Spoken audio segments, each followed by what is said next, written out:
Let's be honest, it's one of the cleanest looking hats that we have, huh? Look how clean that thing is. The Rainiers have the best hats and the best gear around. Welcome in. It's another edition of the Daily Puck Drop here at pucksports.com. Thank you for watching and listening. If you're watching on YouTube, please leave a comment down below, like, subscribe. If you're listening, Apple, Spotify, Amazon Music, wherever you find your podcast, please rate the podcast. I would greatly, greatly appreciate it. My family, they would appreciate it as well. If you're joining us for the very first time, Daily Puck Drop every single day, Monday through Friday. We drop this at 10 a.m., giving you about 25 to 30 minutes of hard-hitting sports content, or not.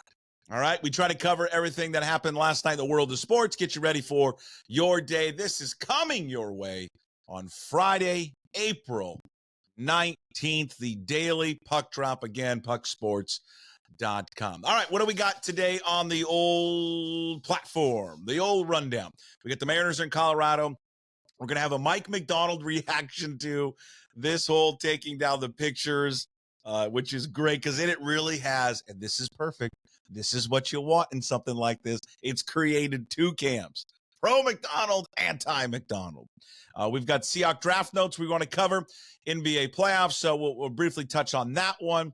And, of course, there's some news on the NBA we'll get to. Seattle Storm will highlight their new practice facility. The Kraken, disappointing season, right? They just wrapped up last night. We'll touch on that one. An update on Root Sports. And then lastly, and we're going to have to get to this, I'm going to steal an idea. This whole business is about stealing ideas, by the way, so don't worry about it. But one of my favorite things ever when I was a Sports Illustrated consumer, and I loved especially when I was a kid, when I was loved Sports Illustrated, loved getting it, loved everything about it, was in the very beginning, if you remember, of the magazine, and had a little section, a really brief one. You probably passed over it many, many times if you were a reader of Sports Illustrated, but it had a little note, sign of the apocalypse.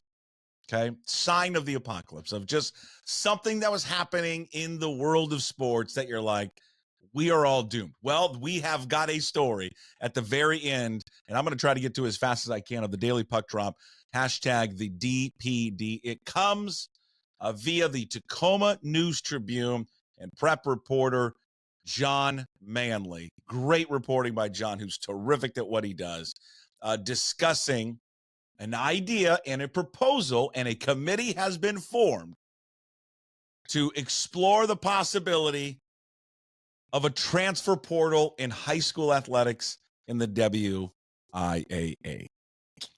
Sign of the apocalypse. We're going to get to all of that right now here on the DPD, the Daily Puck Drop. Let's start first here with the Mariners. Nothing to react to. They didn't win or lose last night because they had the day off. They're in Denver, Colorado, the mile-high city where usually it should be warm and nice, but I guess it's miserable there. We're going to talk to Ryan Divish coming up later on the program. He joins us every Wednesday and Friday, so we'll get his thoughts on the situation there in Denver, Colorado, as they start up a 3-game series with the Colorado Rockies. Well, it's time for them to get healthy, especially offensively. Let's see. The weather's not good there, so maybe they won't have the perfect conditions to get their offense going. But we'll see with the elevation and a bad baseball team. I mean, frankly, Colorado's awful. I mean, they've been awful forever. So this is a real good series, I think, for the Mariners to get fat and happy on. We talked a little bit about that yesterday. Get real aggressive against these guys and just put some good games together, at-bats together, and continue what you did against the Reds, because that Red series was certainly better for them offensively. Emerson Hancock gets the ball tonight against Dakota Hudson. Then it's Luis Castillo coming up on Saturday, and still looking for his first win. Oh, my God, Castillo, come on. Last week, or his last start was certainly better, but God, 0-4 with a 5.82 ERA. God, it's just not Castillo-like. And then George Kirby will get the ball on Sunday. Then they'll switch gears, hightail it there to Denver, Colorado. Julio, great story by Ryan Divish. We'll talk to Divish about that coming up a little bit later. as Julio, offense still an issue with him. And I thought Divish did a good job of breaking it down, what teams are doing against him, what pitchers are doing against him, breaking him inside with the fastball, getting him to chase on the breaking stuff outside, and to see if he'll do it.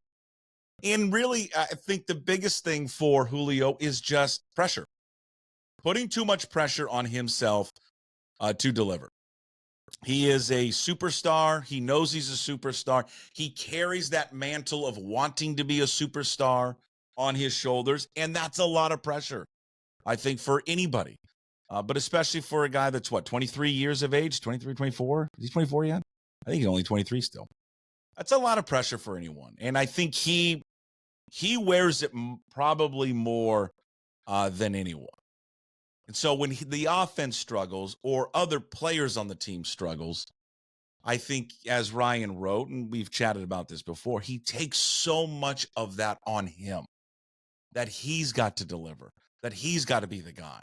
And with one swing, he'll change the fortunes of the entire offense. And that's a lot. That's a lot, because he can't. I mean, baseball, we all know that. Baseball is not like that. It's not an individual sport.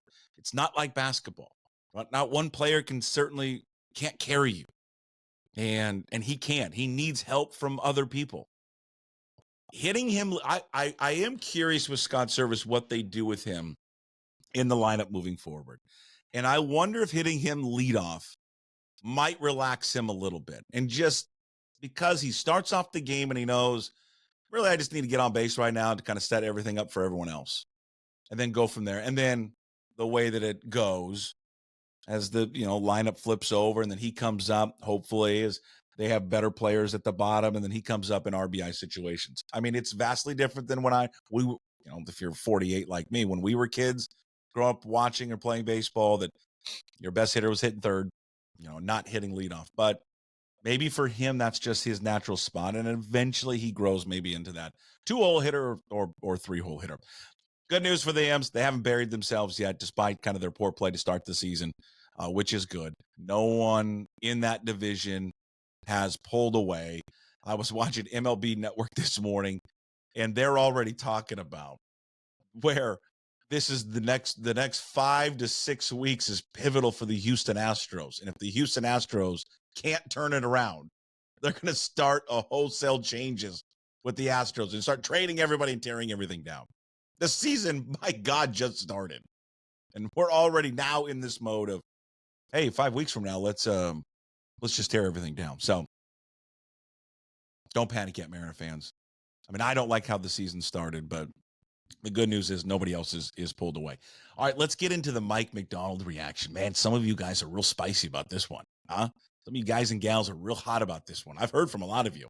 And you can leave a comment down there on YouTube right now if you're watching this. A lot of you are a little upset about this. I'll just paint this picture, because we had Rob Staten on yesterday on the program. Go check it out. The Rob Staten interview. Watch it. Listen to it. Rob is just phenomenal, and he's so good. And I love talking to him because he makes me better. He makes me smarter about the game, and it's good to hear different perspectives for someone who's not in the town as well. But his draft knowledge is second to none, especially when it comes to the Seahawks. Go check it out, SeahawksDraftBlog.com. But he disagrees with me on this one. He likes the decision what Mike Macdonald has done. Now, I think for Rob and we agree, I think, a lot more than maybe Rob realizes and other people realize. So I'll just clarify this. 1, the basketball hoop being removed. Good. That's not Mike Macdonald. That's not his deal. That's not these players' deal anymore. Shooting baskets and that competition, that was Pete Carroll. That was his whole MO, was doing that stuff. That's not Macdonald, and so take it out. No issues with that. That's smart. I agree with Rob. Smart decision. Get it out. The sayings and the phrases around the facility, we get it, I guess, in the media. I use that loosely for me, okay? I mean, look at me. Do I look like I'm in the media? Do I sound like I'm in the media, for God's sakes? I'm a putz. The media gets to see this more than, I guess, you, the fans, get to see this. But there's a lot of phrases inside that practice facility. I'm all in, which was just a catchphrase for Pete Carroll. And he got rid of all that stuff. And that's 100%. You should get rid of all that stuff, because that's not, Mike Macdonald might have his own sayings. I'm sure he does. And I bet you they're going up right now. Yeah, that's great, because I'm all in. And the basketball hoop, that's not history for the organization. That was Chuck Knox and Mike Holmgren and who I want to forget Tom Flores. Okay, so I don't really want to mention Tom Flores. Dennis Erickson, I love Dennis. All those guys. That's not part of their history, right? That's not something that was unique to the Seahawks organization. What I will still have a problem with, and I just do, and I'm surprised it doesn't bother people more. And maybe it doesn't bother you because you just haven't seen it. And so you're like, well, I can't see it, so why do I care? And, I'm maybe me and others are in a unique position because, listen, I'm a fan, and I've been over there and I've seen it. But I think there is something important about embracing your history and your past. And that's all that mural was doing. Okay, that's all it was, just to let people know. It wasn't some big mural or collage or some painting on the side of a wall. First of all, not even that big, of focusing on Pete Carroll. It wasn't some like artist rendition of Pete and everything that Pete stood for. It was a picture of Paul Allen raising the Super Bowl trophy. But why are we taking that down? That's the greatest moment in the franchise's history, is the late, great Paul Allen, who, by the way, the reason that Mike Macdonald, in that entire staff, John Schneider and everyone, is in that facility is because of Paul Allen. All of it. The whole thing. I remember the day when I first started covering them. It was in Kirkland. They were at the Northwest College. It was awful. It was terrible. Their training camp. Now I miss training camp in Cheney because that was fun. I had a blast going over there. But they have one of the most beautiful facilities in the entire NFL and sports world. It's gorgeous, sitting right on Lake Washington, because of the owner of that team, because of his money and his blood, sweat, and tears. And you took down a photo of him holding the trophy. Why? Because you don't want your players to see that as they go in and out of the locker room? Because you don't want them to feel that they should be judged by that team? You're goddamn right they should be judged by that team. That should be the standard for Seahawks football forever, is to win championships. And if you have acquired players that are that insecure that when they walk by that, see Paul Allen raising the trophy, or Richard Sherman's tip, Malcolm Smith, and someone pointed this out, and that person that pointed this out, you were right. You always talk about Sherman's tip. You never give credit to Malcolm Smith because it wasn't fourth down. You're right. Malcolm Smith too. But the athleticism from Sherman on that thing was insane. But Malcolm Smith as well, to be there to catch it. You're right. He had to complete the thing. But the Marshawn Lynch run, Russell Wilson crying, which is another one of the pictures up there after the Packers NFC Championship game. If you have acquired players and a coaching staff that is that insecure when they walk by that and go, wow, we don't need that. We don't need to be reminded of that, because you don't want to see that because it somehow feels pressure to adhere to that or try to top that. You should try to top that. That should be, I would have taken a different approach and said, leave it up, because that's the carrot for this team to strive to be.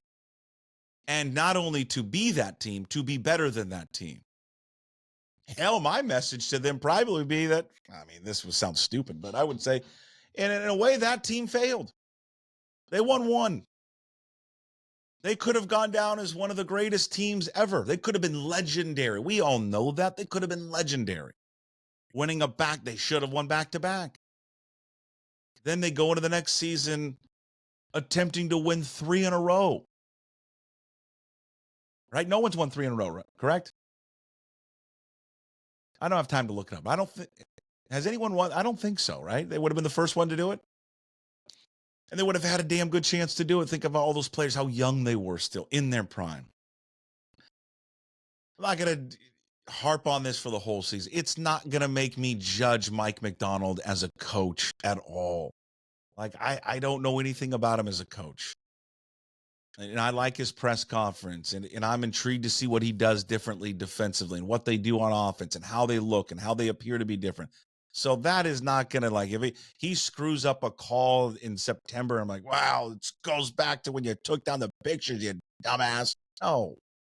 But I think, in all due respect, in my opinion, I think it was a very insecure decision by a very young football coach who wanted to make his presence known to his players, and I think it fell short. I just don't think it's well received. And I don't think it'll be, and I think you should embrace your past players. Would you not like to be on a text thread right now with some of those former players to hear what they are talking about and see what they're talking about this? You know, and the one thing that that stood out to me, I think the other day, John Schneider on his radio show said this, and he was asked about it. Said, well, we don't have it. Listen, I come from a place, Washington, Green Bay, Kansas City. You know, there's history there. You know, they've got their history. You know, we're a relatively young franchise, 1976. Yeah, but that's the point. And you kind of justifying not having it all up there or taking it down. But see, that's the point, though, is you have to establish it. You are a young franchise.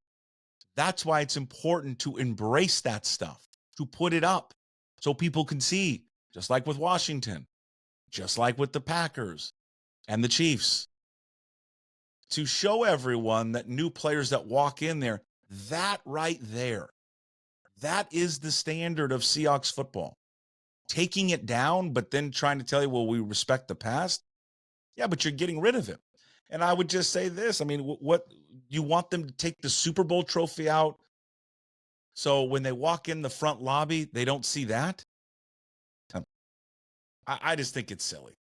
This to me. Maybe you think it's silly that I'm talking about it and I'm obsessed with it, but I just think it's so silly what he did. And I don't know. I think it was an overreaction. I'll say it again. I just think it was an insecure move by a very, very young football coach. All right. Seahawks draft notes, less than a week away from the NFL draft. Go check out Rob Staten, SeahawksDraftBlog.com for the very latest. Check out the show on YouTube and a podcast with Rob this week. He was sensational breaking it down. So was Mike Garofolo, giving you some nuggets on the podcast on Thursday, talking about this draft. And I think a lot of people feel this too as well. This draft really will kind of start that second and third pick, as he noted on his show, Garofolo. If the Patriots, who are in love with Drake May, and Drake May goes to Washington at number 2, you're going to see the Patriots try to trade down. At least that's what they're saying publicly. Maybe they do, like Jaden Daniels. Got the former Husky guy on my mind. But we'll see what they do there at number 3, and expect the Patriots, if they really like May, maybe at that point, if they can't get him, they move down. Somebody jumps up and maybe gets Jaden Daniels. They had a press conference yesterday. Some of the guys that you may have never heard from before, assistant GM Nolan Teasley, their VP of player personnel, Trent Kirchner, the director of player personnel, senior director, Matt Barry, the director, it's not the fantasy guy, the director of college scouting. I'll be honest with you, though, when I first saw it, I thought it was. And director of college scouting, Aaron Heinlein, held a press conference yesterday. Nothing really came out of it. They didn't give you any nuggets. There's nothing. I listened to it. I watched it. There's nothing. You're like, oh, I think there's a nugget right there. There's none. I mean, what'd they say? It does, just because we acquired Sam Howell, doesn't mean that we won't draft a guy. Just because we got the Tomlinson, the guard, doesn't mean we won't draft the guard, but it gives us security. We don't have to draft one. The only thing that really came out of it that I hadn't really given much thought to is that, because of COVID and the NIL, this draft is just not as deep as it has been in the past. So that's about it. That's it. It gets underway next week. Again, probably on Monday or Tuesday, I'll announce we got a special thing coming up next Thursday there for the NFL draft. NBA playoffs get underway tonight. I know what you're going to say. The NBA's dead to me. I'm not going to watch it anymore. But you better start watching it and get familiar with all the players because it's coming back and it's going to be coming back pretty soon. All right. Many people in the industry feel by the end of this year, or close to the end of this year, something's going to be announced. Okay. It's going to be announced that they're coming back, and get ready for it. So start getting yourself familiar with the league. Again, Bulls and Heat tonight, Kings and Pelicans get underway as well. 4:00 there for the Bulls and Heat, 6:30 for the Kings there and the Pelicans as the NBA playoffs will get underway. And again, it's going to happen. Don't worry about it. They're coming back. It's a matter of time that they come back. Speaking of the Sonics, I just recently taped. I'm working with the group at Iconic Sonics, their podcast. If people are familiar with that, Iconic Sonics, look it up. Iconic Sonics podcast features George Karl. The Gas Man has contributed to it. Chris Daniels from Como's contributed to it. And now yours truly is going to be on the Iconic Sonics podcast platform, helping them out do some things and do some interviews. And we did our first one this week. That's going to be coming out. And this is the week because we're doing this on April 19th. It's going to be coming out next week.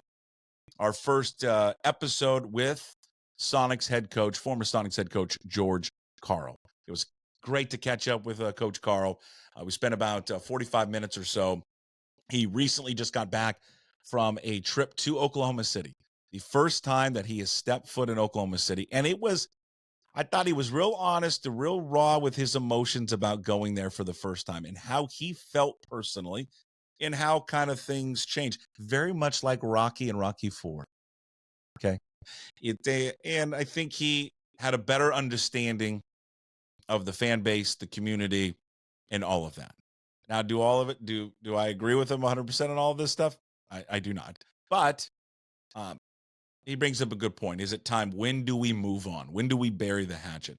I would say this, and I'll speak for a lot of Sonic fans. Maybe you agree or disagree with this. I don't have any animosity towards the fan base of Oklahoma City. I got none. They didn't do anything. They did nothing. I mean, Clayton Bennett, he's a fraud, and everybody associated with the organization, well, just him. And the commissioner, the late David Stern. That's my animosity. That's my anger is to those guys, not to the fan base. They had nothing to do with it. But we talk about it, his visit to Oklahoma City. He caught up with Michael Cage, who is there as well, because Michael, I think, does the color TV analyst there for the Oklahoma City Thunder. We talked about how the game has changed, how different it is nowadays. His relationship with Bob Kloppenberg, who passed away this week. How would they defend today's NBA player, a Victor Wembanyama, a Chet Holmgren? The game has changed so much. Remember, their defensive philosophy back in the day was to double the post, kick out, and make teams shoot threes. Would that work nowadays? I don't. You tell me. I mean, everybody, that's all they do is shoot threes. He says there's some things that in today's game they could do differently, but go check it out. It will release sometime early next week, mid next week, Iconic Sonics podcast. And then we look ahead to the playoffs and who we like in both conferences. And, can Boston run it? That was a good conversation we had about Boston because Boston, like those Seattle teams, remember in the 90s, 93, 94, that just ran roughshod in the regular season. Were so good, so dominant. They cruised. They get into the playoffs. Of course, we know what happened with the Sonics in 94, 95. And I said, how does Boston guard against that? Because it's the same thing for Boston. Best team in the East, the very best, not challenged all year long, won the thing running away. but so much pressure is going to be on them as the playoffs start. And how do they deal with that pressure?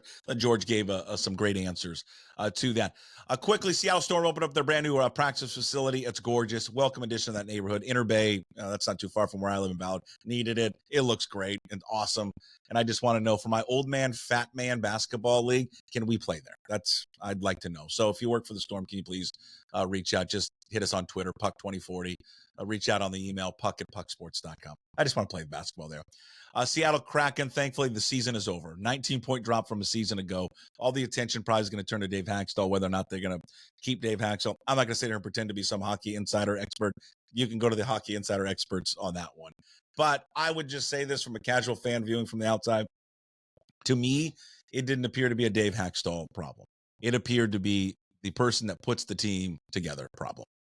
And they don't have anyone, just for the hockey enthusiasts. And I am not. So you just tell me how off base I am, because I could be way off base. Offensively, who scares you? Offensively, when you go into other teams' cities, who do you think they say we're scared of? So leave a comment below. I don't know, because you would ask me and I would be no one on that team scares you offensively. And that's a couple of years in a row. They haven't done really anything to address the scoring. Like, scoring is the issue. They really just don't have a lot of playmakers.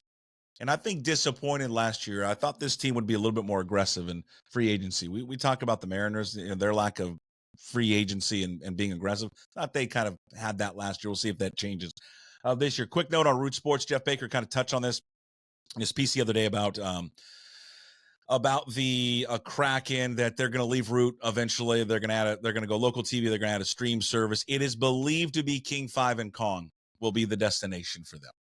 So that you'll probably be, if you don't have a streaming service, don't want to watch it, that on your local network over the air, they call it the OTT, OTN, I think, you'll watch it on Kong. But if you want to subscribe to it, there'll be a streaming service.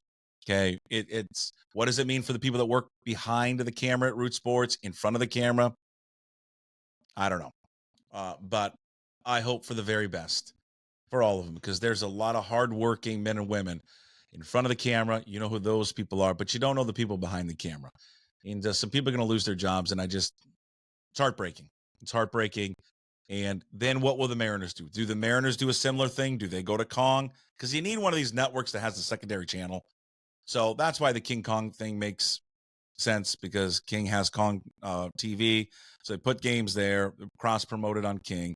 You could go to Fox, because there's Big Fox, and then there's Fox 13 Plus. You could do that. Maybe that's what the Mariners do. Maybe they align themselves with the Kraken, but we see. Well, we shall see. I'll just offer this up, and he has not paid me to do it. But Seattle Kraken, are you watching? Are you listening to me right now? There is one person, and one person only, that you should hire for the coverage of your hockey team. You missed out the first time, and you dropped not the ball, the puck. You dropped the puck. Ian Furness. Hire Ian Furness. Right a wrong which you went through last time by not making him a part of your team. Hire him. There is not anyone more knowledgeable about the sport, more passionate about the sport, that will go all in about the sport than him. And you know what? You pride yourselves, Kraken, on being this local product. No one is more local than the guy that grew up in Magnolia, who went to O'Day High School. Okay? Hire him. That's it. Okay. He can send me the check later.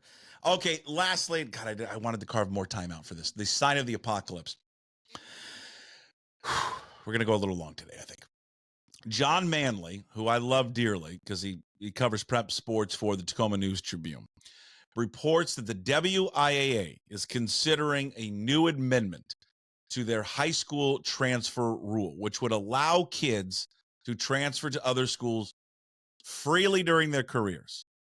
Now, currently the rule is this, 18.12, in the WIAA handbook, states that a student can only transfer to another school during a calendar year if family has a corresponding residence move, right? So I live in Seattle.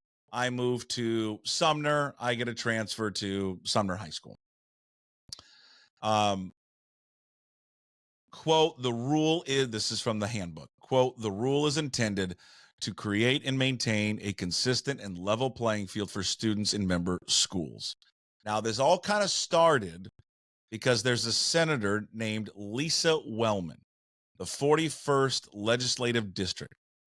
She is the chair of the state's Senate Early Learning and K-12 Education Committee, as John Manley writes in the Tacoma News Tribune. Please go read it. You probably have to have a subscription, but you probably can get a free number of articles. So go, please read it. If you love prep sports, subscribe to it anyways, because John is the best. He just does such a phenomenal job, and a commitment by the paper to do it too, which is important.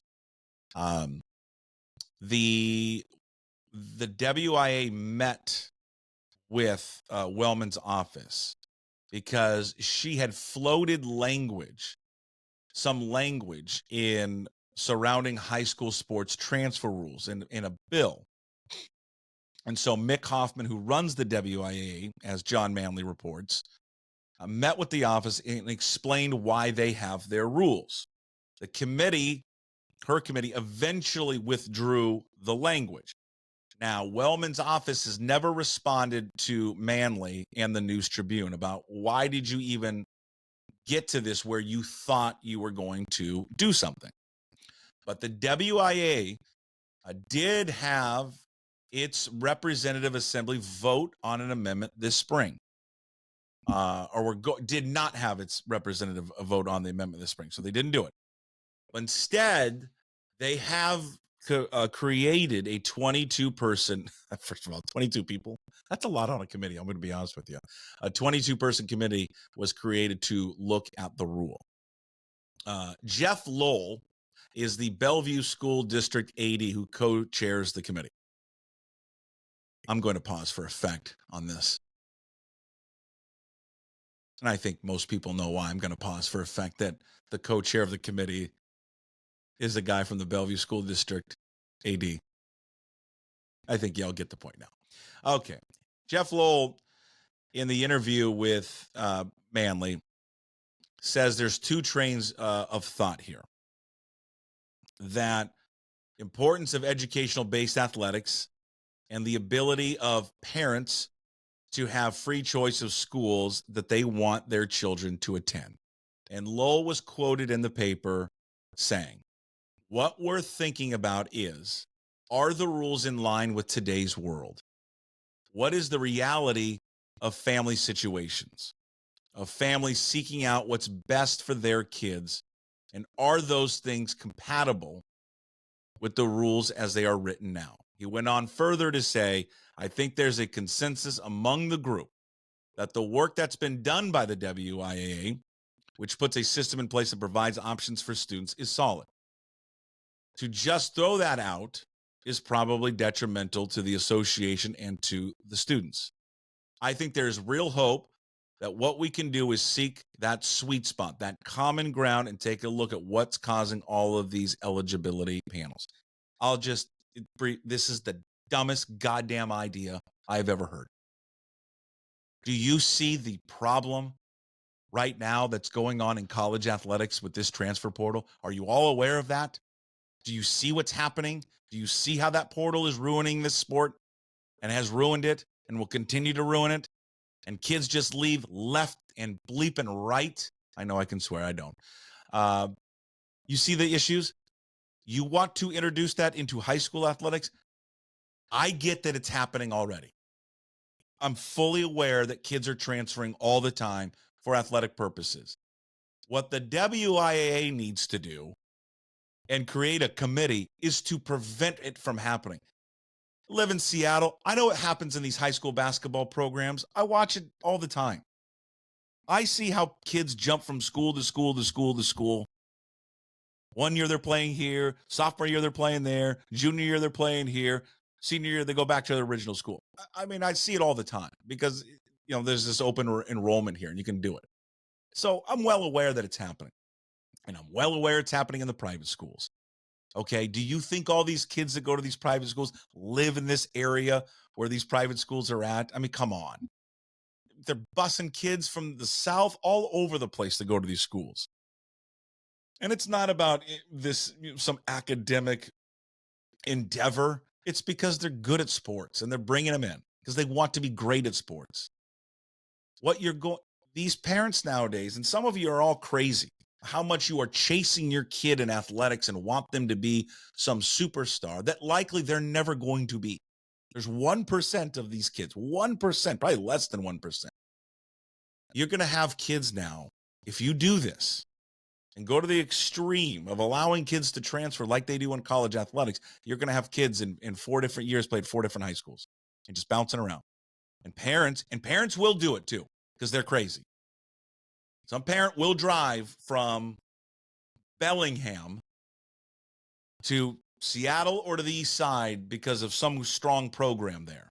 And they want little Johnny or Emily to be on that program. They'll do it because they think that there's Johnny and Emily are the next coming of LeBron, Steph, and whoever. And they'll do it because they're bamboozled by people telling them that little Johnny and Emily are this good. What makes college athletics, but what makes high school athletics the best is kids that have been friends and have been playing little league sports since they were 6, 7, 8 years old. That they play and they've learned and they grow up together and they get to high school and they play as high school kids. Just watch one of my good buddies I went to college with. Shout out to my buddy, the old Poffenross. And I watched their son, Gavin, who is now a senior in high school. And these guys, he's got so many kids on his high school team down there in Skyview that he's grown up playing Little League with since they were like 6 and 7, T-ball. And a lot of these kids are now juniors, seniors in high school. And they've all played together. That's what high school sports is about. It's not about AAU. I mean, there already is AAU. They can play that in the summer in their off time. Not creating super teams. It's not what we're doing. So stop it. Nip this in the bud already. This committee and my plea to Jeff Lowell and the others, stop it. Do not let this happen. You are going to ruin high school athletics if you allow this to happen. Absolutely will ruin it. And it will be on your watch if you allow this stuff to happen. It's wrong. Don't do it. We will continue to follow this story. Go read John Manley's piece, Tacoma News Tribune. That was a lengthy one today, all right? The DPD, the Daily Puck Drop, every day, 10 a.m., Monday through Friday. Also coming up on today's show, it's Friday, April 19th, a visit from Ryan Divish of the Seattle Times, all brought to you by Chalet Bowl. We'll talk to you again on Monday. Have a great weekend. As always, we promise to be better. Shirt, no shoes, no ties. Would anybody like to smoke some pot? Yeah. I was born to love you. I was born to lick your face. I was born to rub you. But you were born to rub me first. What do you need my address for? We'd like to send out a mailer. Mother of mercy, I don't speak Japanese!